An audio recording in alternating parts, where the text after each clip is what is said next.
मान लीजिए आपको थोड़ा सा एनीमिया है। अगर आप डॉक्टर के पास जाते हैं तो वो आपके लिए क्या प्रिस्क्राइब करेंगे?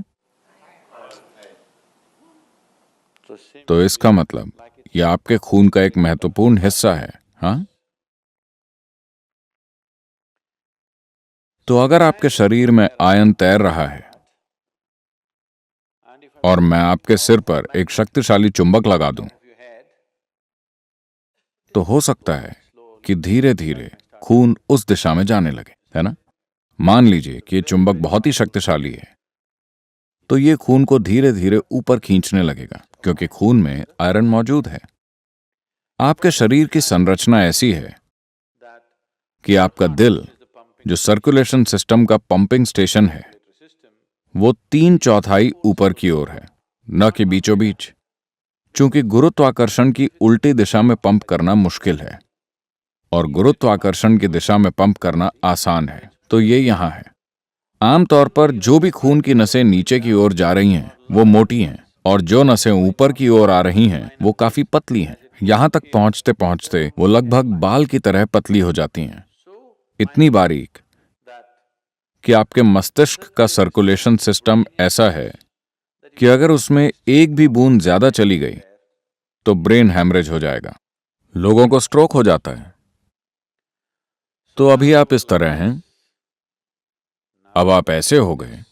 पहले ही सिस्टम में थोड़ा सा असंतुलन है क्योंकि दिल गुरुत्वाकर्षण के प्रतिरोध को ध्यान में रखकर पंप कर रहा था।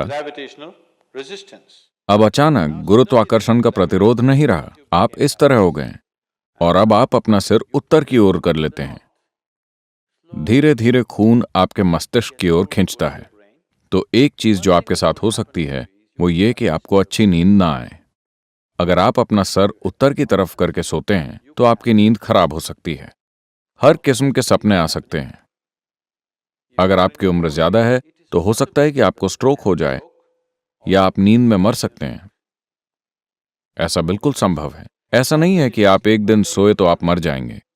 हर रोज हर रोज हर रोज अगर आपका बिस्तर उसी तरह लगा हुआ है कि आप अपना सिर उत्तर की ओर रखते हैं तो आप मुसीबत को बुलावा दे रहे हैं। किसी न किसी तरह की समस्या, हम नहीं जानते कि किस तरह की समस्या, वो आपके सिस्टम की मजबूती पर निर्भर करता है। अगर ये बहुत कमजोर है तो आप मर सकते हैं या आपको स्ट्रोक आ सकता है या बस आपकी नींद अशांत हो सकती है या बुरे सपने आ सकते हैं या दिन के दौरान आप अजीब हरकतें करेंगे। तो तमाम चीजें होंगी क्योंकि मस्तिष्क में अधिक सर्कुलेशन हो रहा है जब इसे नहीं होना चाहिए, सिर्फ इसलिए क्योंकि सोते समय आपने अपना सिर उत्तर की ओर रखा। तो अगर आप दक्षिणी अमेरिका जाते हैं तो आपको अपना सर दक्षिण की ओर नहीं करना चाहिए। अगर आप ऑस्ट्रेलिया जाते हैं तो आपको अपना सिर दक्षिण की ओर नहीं करना चाहिए। वहां पर आप सिर उत्तर की दिशा में रख सकते हैं। उत्तरी गोलार्ध में आप अपना सिर उत्तर की ओर मत कीजिए। हमें विज्ञान की समझ नहीं, हमें शरीर के बारे में जो शोध है वो पढ़ा ही नहीं, तो फिर कोई भी आकर के हमको बुद्धू बना जाता है। एक और मान्यता चलती है, आप लोग मुझे बताइएगा कि सर फलानी दिशा करके नहीं सोते, उत्तर या दक्षिण किधर को सर नहीं करते? नहीं।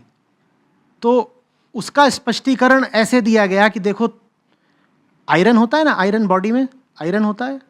लोगों ने कहा आयरन तो होता है, हमें बताया जाता है पालक खाओ तो आयरन बढ़ेगा, और स्त्रियों को जब आयरन की कमी हो जाती है तो उनको अनीमिया हो जाता है। तो आयरन तो होता है, इतना हमको कक्षा 10 से याद है कि हाँ, शरीर में लोहा आयरन होता है। तो गुरुदेव ने फरमाया कि देखो, तुमने ये भी पढ़ा होगा, याद है बचपन में, कि ये जो पृथ्वी है ये चुंबक की तरह है, मैग्नेट है, और इसके जो 2 ध्रुव हैं, 2 पोल हैं, एक है नॉर्थ पोल और एक है साउथ पोल। पढ़ा था? कहे हाँ, बिल्कुल पढ़ा था। बोले इसीलिए तो पृथ्वी चुंबक है और तुम्हारे शरीर में आयरन है, और तुम अगर आयरन को चुंबक से मिला दोगे तो वो जो पृथ्वी का मैग्नेटिक फील्ड है वो तुमको लाभ देना शुरू कर देगा। पर बात जो थी वो सब केंद्रित थी इस पर कि तुम्हारे शरीर में आयरन है ना। अब अगर हमने ठीक से शरीर को पढ़ा हो तो हमें पता चलेगा कि हमारे शरीर में आयरन एकदम नहीं है, जीरो। हमारे शरीर में क्या है? हमारे शरीर में आयरन के कंपाउंड्स हैं, आयरन एलिमेंट नहीं है, आयरन के कंपाउंड्स हैं। अब भूल ही गए हम कि एलिमेंट और कंपाउंड में अंतर होता है, बिल्कुल भूल गए। भाई जंग क्या होती है? आयरन का ऑक्साइड। जंग क्या होती है? Iron oxide. ठीक, क्या जंग को चुंबक खींचता है? तो आयरन तो उसमें है, उसे क्यों नहीं खींचता चुंबक? क्योंकि आयरन को खींचेगा, आयरन के कंपाउंड को नहीं खींचेगा। और शरीर में आयरन नहीं है, आयरन का कंपाउंड है, तो उस पर किसी चुंबक का क्या असर पड़ना है? पर चूंकि हमको याद ही नहीं, तो कोई भी आया बुद्धू बना गया।